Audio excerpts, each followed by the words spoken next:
Түн ортасы. Ауыл іші тым-тырыс. Айман үйінің есігін ақырын ғана итеріп ашты. Кілтпен ашқан дыбысты өзі де естімегендей сезілді. Қараңғы бөлмеден бөтен иіс келді. Күндізгі сабан мен түнгі тер аралас түсініксіз иіс. Жүрегі атқақтап кетті. Үйдің тереңінен сыбыр аралас күңкіл естілгендей. Айман аяқ ұшын басып дәлізбен жылжыды. Бөлмеден әлдебір тұншыға шыққан күлкі үні естілді. Жарықты жағуға дәті бармады. Жай ғана есікке иек сүйеп тыңдады. Нұрлан, тоқташ! Бұл дыбыс Айманның жүрегін тіліп өткендей болды. Кеудесі оттай жанып, алақаны мұздап кетті. Бір сәтке есік тұтқасын ұстап тұрып қалды. Іштен тағы да бір күңкіл естілді. Бейтаныс әйелдің тынысы мен таныс ер адамның бәсең үні. Айманның көз алдына кенет сан түрлі бейнелер келді. Таңғы шай үстіндегі үнсіздік, соңғы күндердегі Нұрланның суық қабағы, көрші Ақгүлдің жылы жымиысы, бәрі бір сәтте мәнін тауып жанын жаралады. Жарықты жағуға батылы бармады. Бір мезетте қолындағы сөмке жерге гүрс етіп құлап түсті. Бөлме ішінен абыр-сабыр дыбыс шығып, жарық-жарық ете қалды. Ал Айман көзіне сенбей қалшылдап тұр. Төсек үстінде өзіне соншалықты таныс Нұрлан, жанында көрші әйел Ақгүл. Екеуі де жалаңаш болмаса да, араларындағы жақындықты жасыратын ештеңе жоқ еді. Сол сәтте әлем тоқтап қалғандай болды. Айман ішінен ғана: бұл менің үйім, менің төсегім, менің өмірім деп қайталаумен болды. Бірақ тілін қимылдата алмады. Ақыры дауыс өздігінен шығып кетті. Тұрыңдар! Жылдар бойы жинақталған ашу, қорлау мен шаршаудың барлығы бірдемде жарып шыққандай еді. Айманның дауысы үйдің қабырғасын жаңғыртып жіберді. Нұрлан шошып орнынан атып тұрды. Ақгүлдің көзі шарасынан шыққандай болды. Екеуі де бір сәтке қатып қалды. Дәл бір қимыл жасаса, уақыт тоқтап қалатындай. Айман алға бір қадам басты. Жүрегі соғып тұрғанымен, бойын ашу емес, тас салқын сезім биледі. Бұл не масқара? Деді ол. Әр әрпі тастай ауыр шығып. Нұрланның ерні дірілдеп: Айман, тыңдаш, бұл сен ойлағандай емес. Ойлағандай емес дейсің бе? Айманның дауысы кілт үзіліп, қайта жалғасты. Көріп тұрмын ғой. Ақгүл төсектің шетіне бүрісіп, бетін алақанымен жапты. Бірақ Айманға оның әр қимыл жасанды сияқты көрінді. Сен неге мұндасың? Айман Ақгүлге тура қарады. Бұл үйге қалай кірдің? Ақгүл бір ауыз сөз айта алмай, көзін төмен салды. Тек Нұрлан ғана тынымсыз: Айман, өтінем, тыңдаш, тыңда, біз ештеңе болған жоқ бізде, ол тек сөйлесуге келді. Айман күліп жіберді, бірақ бұл күлкі емес, кекесін еді. Сөйлеуге дейсің бе? Түн ортасында мен жұмыстан қайтпай жатып, көрпе астында сөйлесіп отырсыңдар ма? Үй іші меңіреу тыныштыққа толды. Сыртта бір ит қыңсылап, ауылдың шетіндегі жел терезені қаққанда ғана дыбыс шықты. Айман есікті бар күшімен ашып жіберді. Екеуің де шығыңдар дереу! Нұрлан қипақтап бірдеңе айтпақ болып еді. Айманның көзі оны тоқтатты. Ол көзде ашуда, өкініште, мейірімде жоқ, тек мұздай салқын қаттылық бар еді. Ақгүл алдымен басын изеп, киімін асығы жинап бастады. Екі бүйрегі дүрілдеп, ештеңе деместен есікке беттеді. Нұрлан да үнсіз оның соңынан ерді. Қақпа сыртынан аяқ дыбыстары алыстай бергенде, Айманның бойын әлдебір босаң су биледі. Бірақ көзінен жас шыққан жоқ. Тек жүрегінің орны бос қалғандай, денесі ауыр тастай сезілді. Айман есікті іштен жапты да орындыққа отыра кетті. Бөлмені жағымсыз тыныштық жайлады. Үйдің әрбір ұшы таныс, бірақ жат сияқты. Қабырғадағы сағат тықылы бұрынғыдан да қатты естіледі. Ол алақанымен маңдайын сипады. Жаңа ғана болған оқиға түс секілді көрінеді, бірақ еденде жатқан сөмке, жиналмаған төсек, бөтен иіс бәрі шындық екенін дәлелдейді. Сол сәтте өткен күндердің әр сәті көз алдына келе бастады. Кеше ғана Нұрлан таңертең шай үстінде үнсіз отырды. Соңғы айларда тіпті жұмыс іздеуді де доғарды. Көрші Ақгүлдің жиі-жиі сәлем беруі. Жан дүниесінде сұрақ көбейген сайын тынысы ауырлады. Неге бұлай болды? Мен қай жерде қателестім, деп сыбырлады өзіне өзі. Сырттан алыстан бір қақпа сықыры естілді. Айман селт етіп тыңдады. Бірақ бұл жолы ауылдың түнгі тыныштығы ғана. Ол орнынан тұрды, терезені ашып, түнгі аспанға қарады. Жұлдыздар қалың, салқын самал бетін сипады. Мен енді не істеймін? Бәрін ауыл естиді. Ертең не айтады? Алайда, қорқыныштан бұрын жүрегінің түкпірінде бір анық шешім келе жатқандай. Айман терең тыныс алды. Таңға дейін ұйқы жоқ екенін білді. Бірақ бойындағы қорқыныштан да, ашудан да артық бір сезім пайда болды. Өзін табуға деген салқын, бірақ мызғымас ниет. Айман түнгі аспанға ұзақ қарады. Сол жұлдыздардың астында олардың алғаш кездескен күні есіне түсіп, жүрегі шым етті. 5 жыл бұрынғы көктем. Ауылда Наурыз мерекесі. Көшенің бойы қазандай қайнап, қымыздың, бауырсақтың иісі аңқып тұр. Айман жас мұғалім болып келген алғашқы айы. Сол кезде Нұрланның да көзі оған бірден түскен. Нұрлан сол кезде еңбекқор, қолынан келмейтіні жоқ жігіт еді. Колхоз тарағаннан кейін ескі тракторды жөндеп, ауылдың кез келген шаруасын тындыратын. Ауыл адамдары оны қалаға барса да кетпейтін жігіт деп мақтайтын. Айманның жадында бір ғана сәт айқын. Нұрланның мерекеде қолдан жасаған алты бақан қасында тұрып, жел соққандай жайдарлы жымиғаны. Жаңа мұғалім сіз боласыз ба? деген жылы үні құлағына әлі де келеді. Иә, сізді бұрын көрмеген екенмін. Мен осында тұрамын. Енді жиі көрсеміз сірә. Сол күннен бастап екеуі жиі кездесетін болды.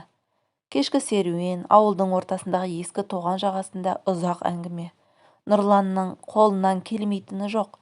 Бірде ескі велосипедті жөндеп береді, бірде мектептің ауласын тазалауға көмектеседі. Айман үшін ауыл өмірі дәл сол кезде әсем көрінген. Үйлену тойы да бүкіл ауылға қуаныш болды. Ақжарма әжелер бата беріп, жастардың шаңырағы биік болсын деп тіледі. Нұрлан сол кезде, саған ешқашан ауыр жұмыс істеткізбеймін. Бар болғаны оқушыларыңмен айналыс, қалғанын мен көтеремін, деп уәде еткен еді. Бірақ уәде деген жел секілді.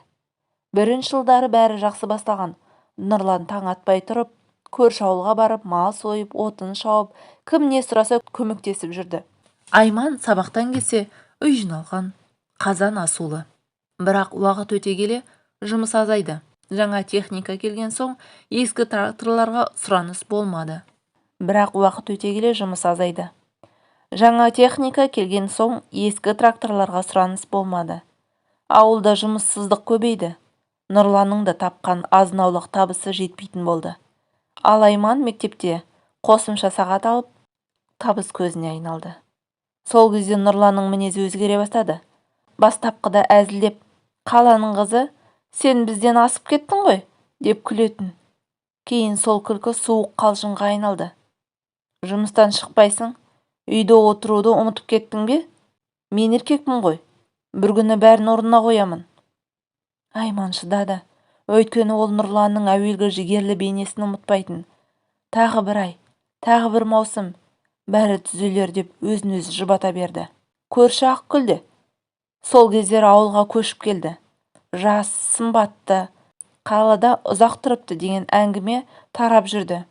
Күйеуі жоқ, баласы жоқ. Басында Айман оны жылы қарсы алды. Бірге шай ішіп кеңес те берді. Бірақ уақыт өте келе Ақгүлдің Нұрланмен жиі амандасып, кейде көмектесе қалуы да көзге түсті. Басында Айман мән бермеді. Ауылда бәрі бір-біріне жәрдем береді ғой. Тек бір күні кешкілік жұмыстан келгенде, есік алдында екеуінің ұзақ сөйлесіп тұрғанын көргенде, Жүрегін әлдебір түсініксіз сезім шымшып өтті. Сол күннен кейін Нұрлан жиі шаруам бар деп сыртқа шығатын болды. Телефонын да бұрынғыдай ашық тастамайтын. Айман бұл күдікті ойды қуып тастауға тырысқанмен, әр қимылы жаңа күмән тудыра берді. Енді осы түнде Айманның көз алдында сол күмәндардың барлығы ащы шындыққа айналды. Ол орындықта отырып, өткен жылдардың әрбір сәтін ой елегінен өткізді. Жарасын одан әрі тереңдете түсетін бір шындық айқын еді. Нұрлан бір кезде шынымен де жақсы жар болған, бірақ ол бейне баяғыда жоғалған. Айман ауыр күрсінді. Мен тек кешегі кешкі шай үстінде үнсіздікті емес, осының бәрін ерте сезген екенмін. Бірақ сенгім келмеген. Осы ой жүрегін одан бетер сыздатты. Бірақ енді артқа шегінер жол жоқ еді. Таң ата бастады. Айман түні бойы көз ілмеді. Бөлмені бозғылт жарық жайлап, түнгі оқиғаны ұмыттырмағандай. Қақпа сықыр етіп, көрші күлпаштың даусы шықты. Айман, бәрі дұрыс па? Түнде бірдеңе болды ма? Айман есікті жартылай ашып, жақсы апа, жоқ бәрі жақсы, деді де сұраққа орын қалдырмай есікті жапты. Ауыл өсегі найзағайдай жылдам, деп ойлады ол. Көп өтпей тағы да сықыр. Бұл жолы Нұрлан. Айман, кешір, сөйлесейікші, деді ол сыбырлай. Айман есікті сәл ғана ашты. Нұрланның жүзі қуқыл, көзі шарасыз. Сен бәрін қате түсіндің, біз. Жетеді, деді Айман қысқа да қатты. Не көрдім, соның өзі жетеді. Қалғаны сенің ар ұятың. Нұрлан сөз таба алмай тұрып қалды. Мен бәрін орнына қоямын.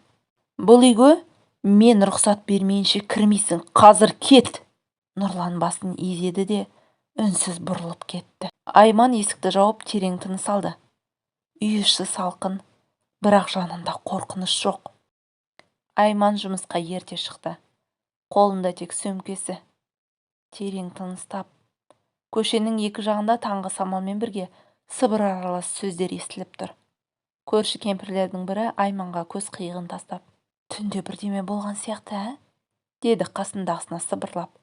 Айман естімегендей жүріп өтті. Дүкенде де тыныштық сезілмеді. Сатушы Гүлжан шай беріп жатып, Айман, жүзің өзгеріп кетіпті ғой. Жақсысың ба? Жақсымын, иә, деді Айман қысқа ғана. Бүгіннен бастап бәрі жақсы болады. Сыртқа шыққанда телефон шыр етті. Нұрлан. Жауап бермеймін. Айман сөндіріп тастады. Кешкісін жұмыстан шаршап келсе де, үй іші тыныш еді. Айман пешке от жағып, шай қайнатты. Тек өзі. Үйдің әр бір ұшында еркіндік иісі сезіледі. Осы үй енді менікі ғана. Менің ережем, менің тынысым, деді ол іштей. Телефон тағы дір ете қалды. Бұл жолы хабарлама. Айман, сөйлескім келеді, бәрін түзетем. Нұрлан. Айман бір сәт ойланып тұрды да хабарламаны өшірді. Өзгеріс өзімнен басталады, деп сыбырлады. Келесі күндері Айман таңертеңнен кешке дейін жұмыста болды. Көршілердің әңгімесі баяулады. Ауылдағы өмір өз ағысымен түсті. Бір күні аудан орталығынан жаңа жоба туралы хабар келді. Жастарға арналған шағын кәсіп ашуға грант. Айман жүрегі атқақтап, құжаттарын дайындауға кірісті. Бұл жаңа өмірдің алғашқы қадамы еді. Түнде төсегіне жатып, терезеден жұлдыздарға қарады. Мен қорықпаймын. Мен өз жолымды өзім саламын. Көктемнің алғашқы таңы. Айман вокзал маңында тұр. Қолында шағын ғана чемодан, сөмкесінде грантқа қажет құжаттар. Пойыздың дауысы алыстан естілді. Ауылдың түнгі тыныштығы артта қалды. Айман артына бір сәт көз тастады. Бала күннен таныс көшелер, қақпа алдындағы ескі ағаш, жүрегі бір сәт шым етіп, сосын ерекше жеңілдеп кетті. Бұл өткен, ал менің болашағым алда, деді ол іштей. Елордаға жеткенде қала шулы, биік ғимараттар, жаңа ауа, бәрі де оны бірден өзіне тартты. Күні кеше ғана қорқыныш болған белгісіздік енді қуатқа айналғандай. Жаңа жұмысқа алғашқы қадамын бастады. Жаңа адамдар, жаңа мүмкіндіктер. Ол әр қадамында өзіне қайталап тұрды: ешқашан сынба, өмірің өз қолыңда, қорқыныш өткінші, ал батылдық мәңгі.